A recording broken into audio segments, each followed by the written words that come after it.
Hi Jillian, I want to first congratulate you on transitioning into the account executive role. I've been told that you've done a great job in your pre-approach and you need a little bit help on the approach of a phone call. And now this video is going to directly impact your numbers, so please pay attention. So yeah, what happens during the approach is you as a salesperson are supposed to uncover information. Here at ABC, we recommend using the SPIN method. So that is asking questions about the client's situation, what problems they're incurring, the implication of those problems, and how they actually affect the business. And then need payoff questions, which talk about, if this need was fulfilled, how would that change your business and how would that help you meet your organization's goals? Now, there is a huge relationship between the approach and a sales presentation. The quality of the information you uncover in the approach is going to directly impact the success of your presentation.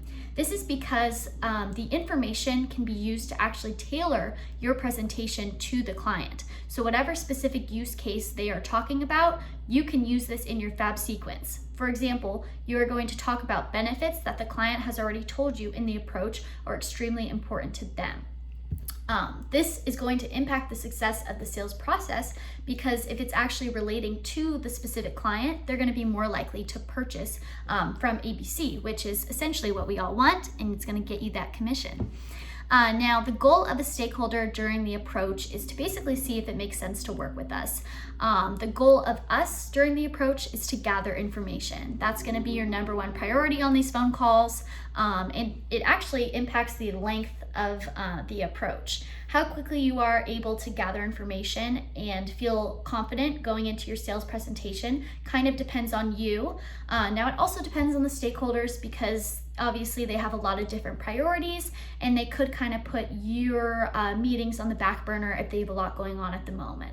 So these factors can really impact the length of the approach, and let me tell you, it can be anywhere between 3 days to a year, depending on the size of the organization.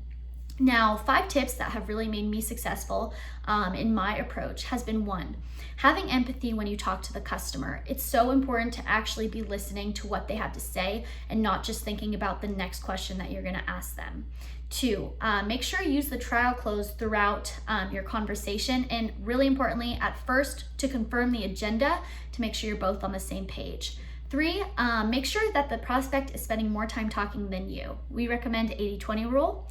4, make sure you educate the prospect on what it is in it for them. For example, I told you defining your approach is going to impact your numbers and allow you to hit those sales quotas. And 5, make sure you're credible by stating your position and showing them that you are the right person to be talking to. Thanks and good luck.